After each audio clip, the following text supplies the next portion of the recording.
Welcome to the Health Coach Nation podcast.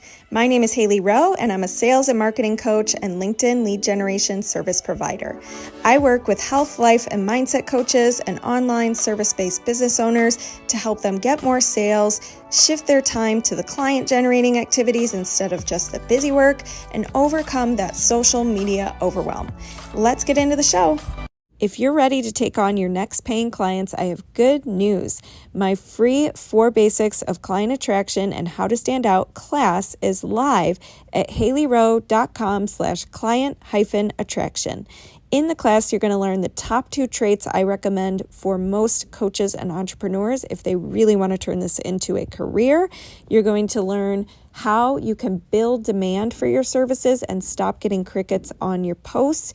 You're going to learn the sales roadmap I used to improve my sales conversion rate and help my clients do the same. And you're going to learn so much more. So go to haileyrowe.com/client-attraction and get your copy of the class today. I am live today with the very special Olivia Chapman. And Olivia Chapman is the co-founder and CEO of IGC Coaching School, the first all-women, fully accredited and fully virtual life coaching certification program in the world. Liv works with world changers who are on a mission to build purposeful and profitable businesses. And she is the how to your why, helping entrepreneurs overcome fear, resistance, things like that. She's a mom of 2 little boys. She has a master's in leadership, and she is an ICF PCC credentialed coach. So thank you so much for being here today. I know that a lot of my audience is either getting certified, thinking about doing a certification, wants to add to their certifications. Yeah. So as a coach, I think we're always growing and learning. And I'd love to hear how you came about what you teach or why you think the IGC coaching school is so important and kind of what it's all about. Yeah, so thanks for having me. I'm happy to be here. My background is actually in education. And so I know you mentioned that, I was a teacher for almost a decade in New York and then in DC. And I had just finished my master's to become a principal when I was like, something doesn't feel right. And I could go into a lot of detail about those things that didn't feel right anymore in public education. But what I did at that point was seek out a coach. Not totally on purpose. I just met someone. I was complaining about work, and they were like, "My friend's a life and business and career coach, and you should talk to her." And I was like, "I don't even know what that means, but sure." So I met this woman who became my coach, helped me navigate my next steps in my career.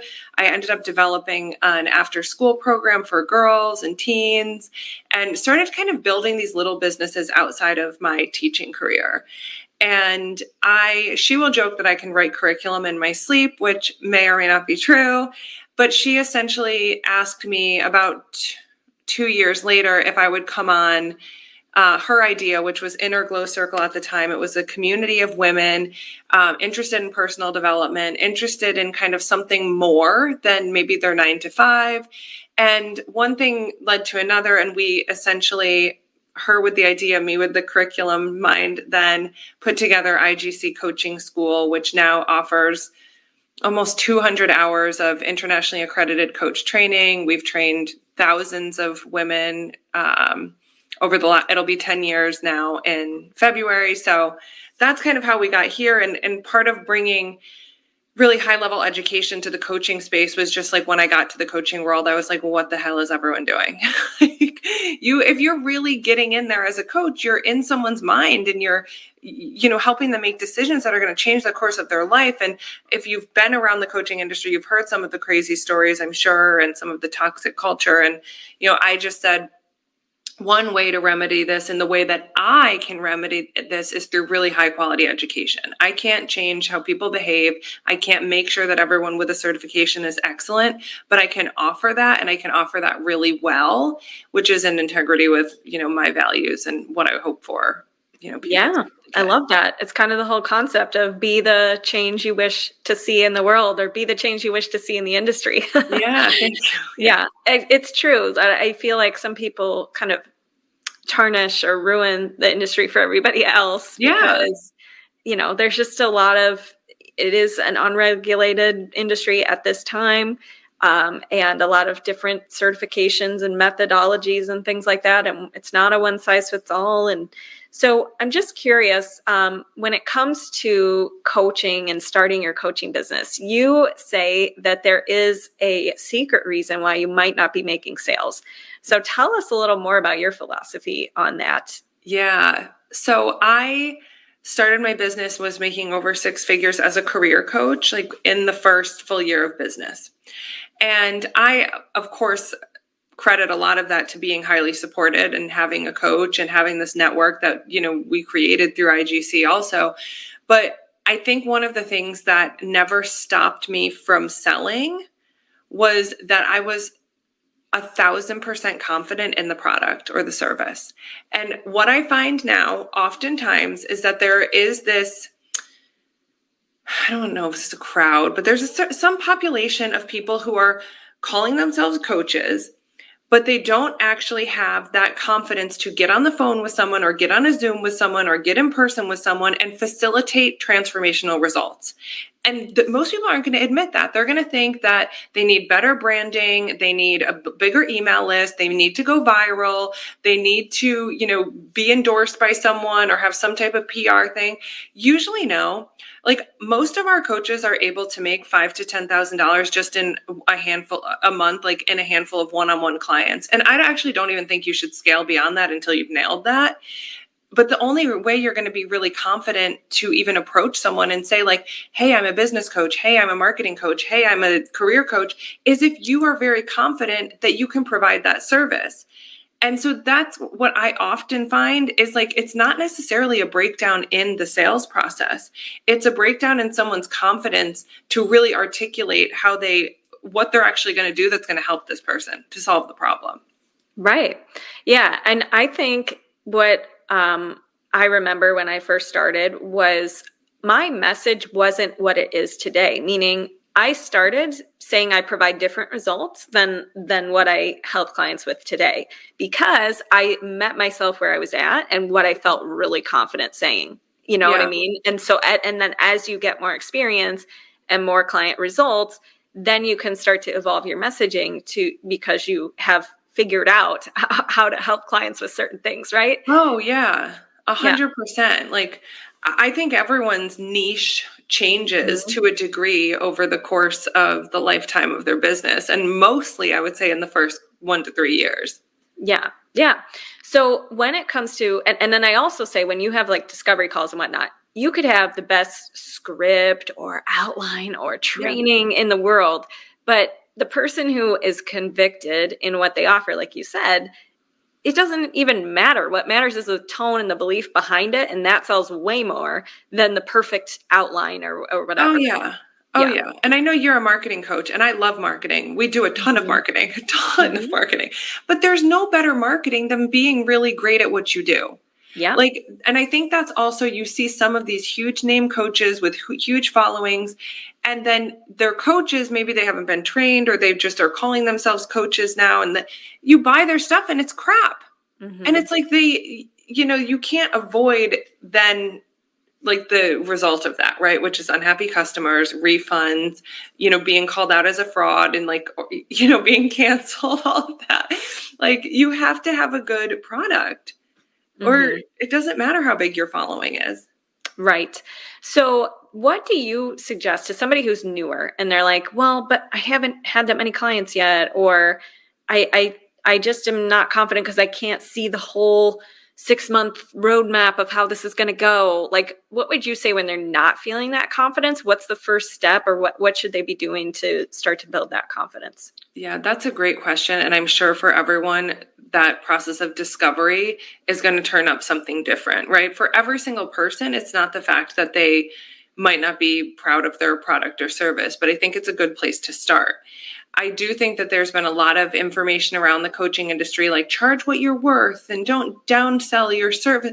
And I think, again, that's complete and utter BS. Like if you are brand new at something, I do not think you should be charging $300, $400, $500 an hour. I think you're crazy. And I think that you have to start a little bit smaller. You have to practice. You have to maybe do some pro bono clients, get some testimonials, see if what you're offering people is actually getting them results. I am not good at affirmations. I am not good at trying to like convince myself of a reality that I cannot see some bit of evidence from. And so the very first lesson that 100% of our students take when they sign up for any of our programs is called CEO level confidence. And it has you go through your entire history and write down every single thing you've been awarded, you've been good at personally, professionally, in your family system, anything that's good about you, so that I can start to build that value from within. And also that comes from actually providing the service and getting some feedback and getting some honest feedback, to make sure that you're delivering. Because if you know that 100% of your pro bono clients walked away with their lives changed forever in some capacity, you are going to feel like a totally different person asking for, $250 an hour on the next phone call. Amen. Yes. And I think a lot of times people think, well, if I do that for free, it's such a waste of my time, blah, blah, blah. No, you got some ROI from that. You got 100%. testimonials, you got confidence in your service, you got more practice, you got feedback. Like there's a lot of ROI on exactly. A waste of time would be trying to market a half-ass message when you don't even know what you're good at. That would be a waste of time. Yeah. And I'm one of those coaches who actually I was just talking to somebody about this today. I agree that you can have a high ticket offer and whatever, but I don't think you start usually like that. I did a test group program for my first group program. Definitely not charge anything what it was like today. Same thing with private coaching, started very small. And so my whole messaging, and I have a section in my program called Jumpstart Offer. And the whole point of it is for it to be a no-brainer, not a high ticket, not where you start. You don't have to start with a high ticket. I think that's the whole message of charge what you're worth. I also cringe at that because it's not charge what you're worth. It's charge what the service help someone with. Exactly. It's not about you going to the car wash and they're like trying to charge the value of the person washing the car. It's like, you have infinite value. This is a stupid conversation. You know what I mean? What is your time worth and your service worth and the outcome? And will people pay that? And, I think people will pay more for someone who is in demand. That is the economy in and of itself, is supply and demand, right? So there is a little bit of time in the market that's going to increase your demand. And if people aren't banging down your door at first, that's okay. Yeah. But you have to charge accordingly. Right. You have to get your reps in. You got to build your case studies, things like that. So what would you say when it comes to somebody who's like, okay, I want to do that. I'm ready to do pro bono, or I'm ready to do a beta program or something like that. What do you think is really important to consider in taking their next steps? Well, I think you have to have definitely a framework or a process that you lead clients through. I don't think it's ever one size fits all, but I will say when it comes to more of a journey, if you will, like a client journey, it's good to have a basic foundation of what you lead clients through, like from A to B. And then, of course, be able to highly personalize that.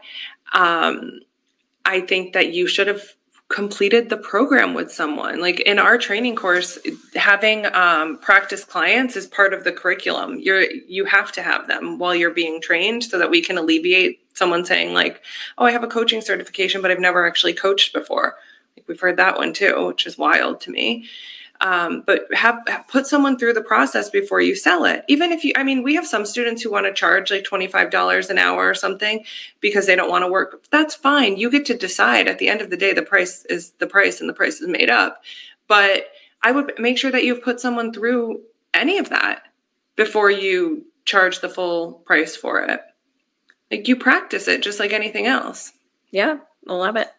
What would you say are, when it comes to getting certified, improving your coaching skills, things like that, what kind of things you think are important when trying to improve your coaching skills and decide a certification? Oh, yeah. So a couple questions there. So the most important skills as a coach are active listening and how you ask your questions, right? So technically, and we do go with the ICF, which is International Coach Federation, kind of ethics and rules, if you will. In a coaching session, your client should be talking like 70% of the time, maybe up to 80%. But you really, it's client centric. It's not focused on me and what I would do or what I recommend, or if I were you, I would probably, like, that is not how real coaching works. That's just not the art of coaching. That's advice giving. That's consulting. Absolutely a time and a place. I do a ton of consulting, but in reality, it's not true coaching, right? So I would get really good at active listening, and I would get really good at asking open-ended questions. So we have a free resource. It's innerglowcircle.com/100, and it's a free, like, it's 100 powerful coaching questions. But once you read through those, and this is something we have our students do, it's almost like learning another language. Actually, I think this language is why I suck at dating, because I just end up asking coaching questions instead of real ones. Like, how does that impact you? It's a lot of what and how based questions, less questions that could only elicit a yes or a no answer, and a lot less questions that start with why. So learning that, like, coaching language or the art of coaching, I think, is always a place that we can work on and improve. And I often tell our students, like, just read those questions out loud in front of a mirror. Like, it is like learning a new language. It is not like when we're sitting with a friend and we're giving them advice. Like, it's very different than that. Mm-hmm. Yeah, I love that, and love the idea of the powerful questions. I think that's a key part of any coaching program, and the active listening. Some schools, they have different phrases for it and what that truly means, but I think those are two core concepts of coaching. So what would you say to a new coach who's like, all right, I think I want to get into this, I want to maybe get some practice in, that kind of thing, but maybe I'm curious, did you go full time as a coach, like, and leave your job, or were you transitioning while you're working another job, or how do you juggle this with, like, motherhood and life and another job? Oh, that I'm not the expert at that motherhood conversation. Let me tell you, I don't know. I'm figuring it out every day. But because I was a public school teacher, I did have summers off. So when I decided that I wanted to, like, finish out my public school teaching career, I finished my coach training in March, I believe. And then I was, like, hustling before and after school through June. So, like, I was working my business. I would get up at like 4:00 in the morning and work on my business a little bit before school. And then, almost every night I would fall asleep with my laptop, like, on, I don't know. I just fell asleep working. Not the healthiest, but, like, I knew I didn't want to go back to school the next year. Mm-hmm. For the next school year. So I basically gave myself from March to June and then that summer. And I was like, I need to kick it into high gear. And then I'll tell you this part. I found out I was pregnant. Oh. Like, right then. It wasn't like I wasn't married or anything. It was kind of a shock. And I was like, oh crap. So now I really need to kick this business into high gear. So I had a few, like, external forces making it happen, but I did do both for a little bit, and then I went into pure hustle mode. And I know a lot of people also push rhetoric around a soft life and flow and hustle culture is dead, and I'm like, not to me. But I needed fast results. I didn't have time to, like, sage my house every morning. I needed to make money. I love that. Okay.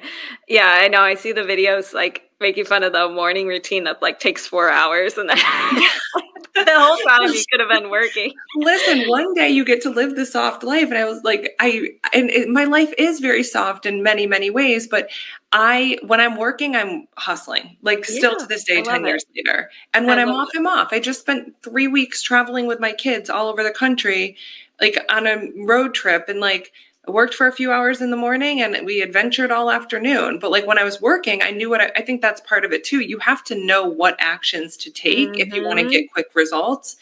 And I think it's not always what you assume. It's not always, like, perfecting your website or, just posting on social. Like, message people, follow up, generate leads, like, Great point. Yeah. And that brings me to one more question for you, which is, when it comes to the activities, aside from obviously being confident in your product, having a great product, which can sell itself, what are some other marketing things that have worked really well for you, or activities you have to make time for? or you had to when you were beginning? Sure. So I don't mean to sound sort of like archaic in saying this, but like when I first started my business, I think Instagram had like just come out. People weren't using it to market yet. Like Facebook was still where I went to like creep on people from high school and like guys I had a crush on. People were not using Facebook groups back then, like every single one of them having a business agenda. You know what I'm saying? It was just a little bit different. So I think a lot of my mentality is a little bit more old school. And what I really did was I listed myself on Yelp. Hello, did you know that most people are still Googling career coach and their local area because they don't know that, you know what I mean? So I was on Yelp. I went to a lot of like local networking events. I had business cards that I handed out every time I was out at a bar. That's when I was really gutsy. Like, I mean, I did things that were a little bit more old school, I think, before I kind of got into the social media marketing world. And I think that if I could really break it down the most simply, what you are doing your first year minimum in business is you are playing for phone calls. Everything you do, 90% of coaching services are sold over the phone. You may get a client who signs up with you, no phone call. Cool. That's an exception, not the rule. Still to this day, I would say 95% of our clients, whether they're buying something that's $200 or $10,000, talk to someone first. We have a culture like that though, where we're like happy to get on the phone. But if you're simplifying your marketing and getting your business out there, you're playing for phone calls, whether that phone call is a client or a referral partner or someone you can, collaborate in some way. The best thing you can do is get on the phone and talk about what you do as much as humanly possible. So whatever you need to do to book calls, that's the game. I love that's what that. you're playing for. Yeah. Yeah, totally agree. I have like a local marketing part that I work on with clients, and we talk about Google My Business. Heck yes, get on there. As you said, Yelp is a part of it. Local directories that you could list yourself in. Sometimes I think people overcomplicate, like they paralyze themselves so much that like, oh, I got to have this Instagram presence or whatever, when really they could have been connecting with 20 people at an event last night that they didn't go to because they were so, caught up in like the social media space and all that. Yeah. So I think you make a great point. And where can people connect with you? I love how I think our styles are similar in that you're a straight shooter. You share from your experience. I really enjoyed this talk. Where can people connect with you and find out more? Yeah, so you can find us at Inner Glow Circle on every single social media, YouTube, TikTok, Instagram, and all of that. And my personal, which is my professional Instagram, is at the Liv Chapman. So if you need a little bit more snarky, realist, I mean, the company is a little bit softer than me, but yeah, you can find me at the Liv Chapman as well. Yeah, no, it's actually, I love it. I think it's refreshing because I feel like we live in this time where a lot of people are like trying to just, I don't know, just like entrepreneurship is challenging and there's a lot of steps you have to take and you do need to like make time for it and transition and like it's a process. And I feel like there's so many people saying, oh, it's like I did this overnight in under 2 hours a day and and I just feel like it's like, well, is that really what we're aiming for right now? Or like, I don't know. So I know. I mean, it's a lot. And the whole thing is like, we are kind of being careful of what we do and what we say. And I will say, just to wrap this up, if I had one regret or one thing that I would have changed when I started, it would be to be way more vocal about who I am and how I can help and, block those people from high school or from your past job. Do whatever you need to do to be able to have your voice as loud and clear as possible. I love that. Great way to end the show. All right. So if anybody has questions, feel free to put them in the chat. And thank you for being here. Yeah. Thank you for having me. This was fun. Thanks so much for listening to this podcast. And if it's really helpful for you, I'd really appreciate if you share it and or leave a written podcast review. This tells the podcast sites that our show is useful and it will be promoted to more people that way. Thanks again.